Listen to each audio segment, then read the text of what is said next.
Olá pessoal, bom dia a todos, espero que estejam todos bem.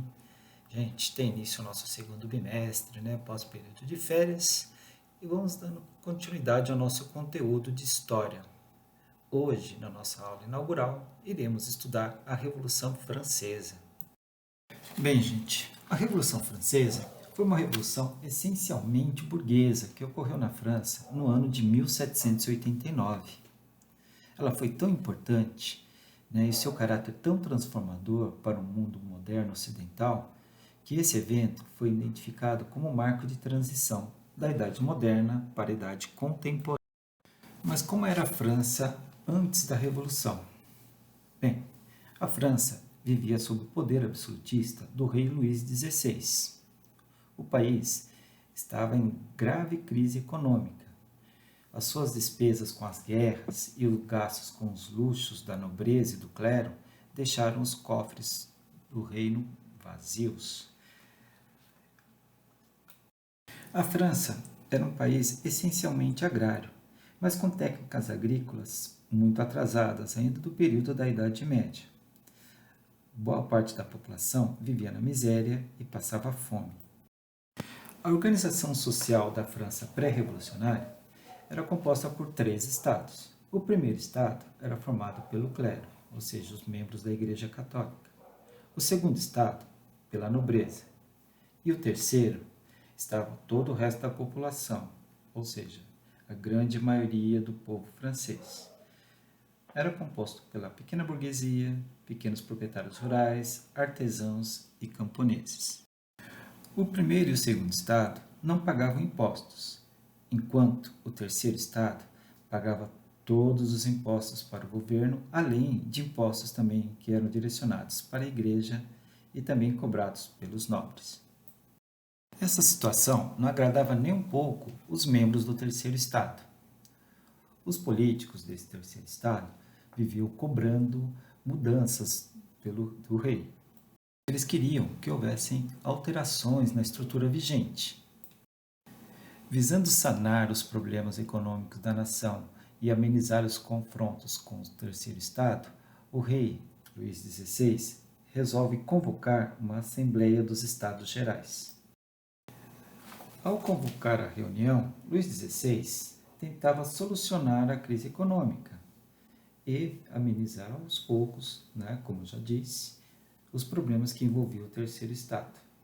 Entretanto, esse terceiro estado não concordava com a forma que era realizada a Assembleia dos Estados Gerais, pois cada estado tinha direito a um voto.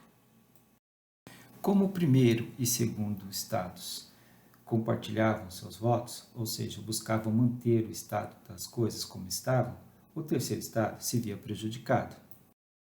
O terceiro estado tentou mudar o estilo de votação, queria um voto nominal, para ser mais justo para todos os estados. Como não foi atendido, o terceiro estado abandonou os Estados Gerais e deram início. Os membros do terceiro estado se declararam representantes de uma Assembleia Constituinte. Assim, deu-se o primeiro passo para a ruptura definitiva com o regime absolutista. Os membros da burguesia que faziam parte do terceiro estado negociavam com o clero e com a nobreza, enquanto que os setores mais populares e urbanos, formados pelos sans-culottes, tomaram as ruas das cidades francesas. Em 14 de julho de 1789, uma massa de populares invadiu a Bastilha. Bastilha era um presídio francês. Esse evento, conhecido como Tomada da Bastilha, se tornou o Dia Nacional da França. As revoltas se multiplicaram por todo o país, gerando um clima de pavor na população, o que levou esse movimento revolucionário a ser reconhecido também como um regime de grande medo. O povo vivia preocupado com o que poderia acontecer. Em 27 de julho de 1789, temendo que a insatisfação popular e as revoltas levassem o país a uma guerra civil, o rei ordenou ao primeiro e ao segundo estados que se reunissem com o terceiro estado e formasse uma Assembleia Nacional Constituinte. O período em que vigorou a Assembleia Nacional Constituinte caracterizou-se pelo término do absolutismo e pela promulgação de uma nova Constituição na França. Durante o período da Assembleia, que foi de 1789 até 1792, algumas mudanças ocorreram. Primeiro, a monarquia se manteve no poder, mas estava sob controle da Assembleia. Houve a abolição dos direitos feudais. Também foi divulgada a Declaração dos Direitos do Homem e do Cidadão. Esse documento, inspirado nos ideais iluministas, buscava garantir a igualdade de direitos e a liberdade para todos. A nova Constituição francesa trouxe algumas mudanças.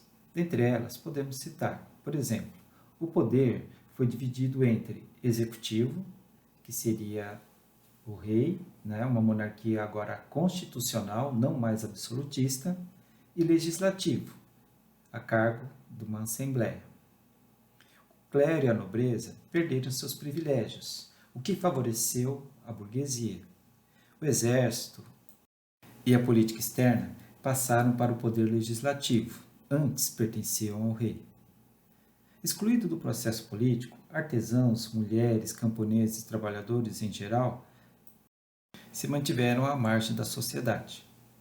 Houve a formação de agrupamentos políticos de diferentes tendências, que passaram a compor essa Assembleia Legislativa. Uma espécie de partidos políticos. Vamos destacar os girondinos, grupo que era favorável à monarquia constitucional. Faziam parte deles os membros da alta burguesia. Eles sentavam-se ao lado direito do plenário da Assembleia. Outro partido forte eram os jacobinos.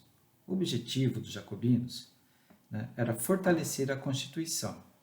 Eram formados pela pequena burguesia e eram apoiados pelos sans-culottes.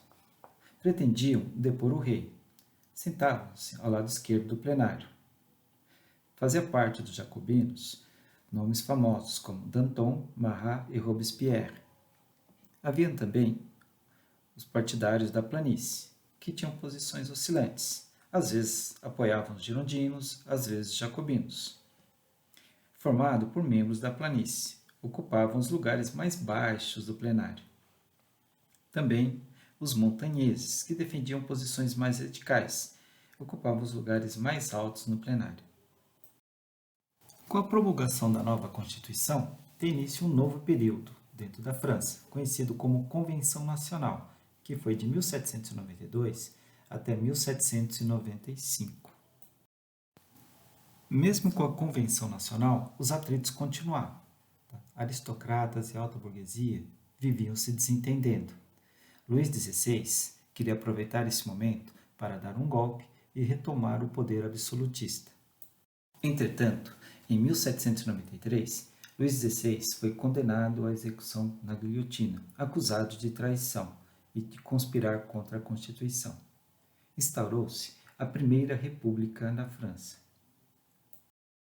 Com a proclamação da República, formou-se uma nova Assembleia, chamada de Convenção, uma espécie de parlamento, no qual os deputados eleitos deveriam preparar outra Constituição durante a elaboração. Durante essa elaboração, comandavam os destinos da nação. Esse período foi marcado como uma fase mais radical e violenta da Revolução Francesa.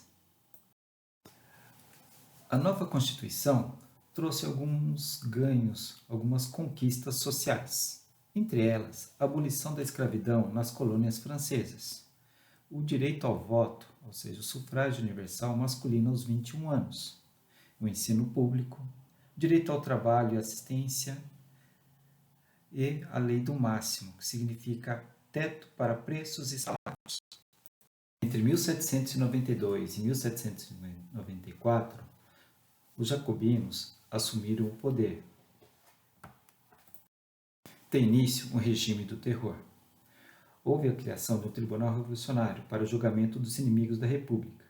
Milhares de pessoas foram executadas. Divergências internas dentro do Partido dos Jacobinos que envolviam não somente política, mas também críticas às execuções, provocaram uma divisão do partido.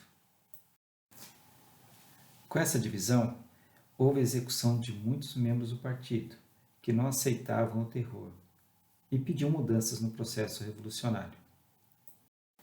Aproveitando essa divergência entre os jacobinos, os girondinos tomaram o poder por meio de um golpe de Estado, o conhecido golpe do Nove Termidor. Essa nomenclatura está relacionada ao novo calendário que foi criado durante o período revolucionário em 1792. Tem início um período conhecido como Diretório, que vai de 1795 a 1799. A alta burguesia recupera sua participação e defende seus interesses, abolindo medidas populares. O governo passa a ser regido por 5 diretores, por isso o nome diretório. Esses diretores eram como se fossem conselheiros. Constantes levantes populares ameaçavam a estabilidade do diretório. Vários movimentos sociais surgem pela França. Vamos destacar a Conjuração dos Iguais, que aconteceu em 1796. Esse movimento foi sufocado pelo exército, o que levou seus líderes à guilhotina. Para enfrentar as demais conspirações populares que surgiam, o diretório passou a depender cada vez mais do exército. Essa instituição fica cada vez mais fortalecida. É o palco para o surgimento de uma nova personagem. Nesse contexto, existe a ascensão de Napoleão Bonaparte, líder do Exército Nacional e com grande prestígio perante a burguesia. Em 1799, Napoleão invade Paris e dissolve o diretório. É o golpe do 18 Brumário. Instaura-se o governo do consulado.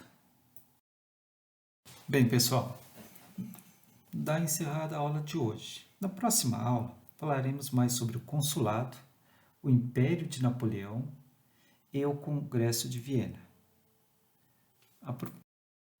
Peço que façam as atividades propostas nas páginas 53, 57 e 58. Tá? Tenham um bom dia, até a próxima aula.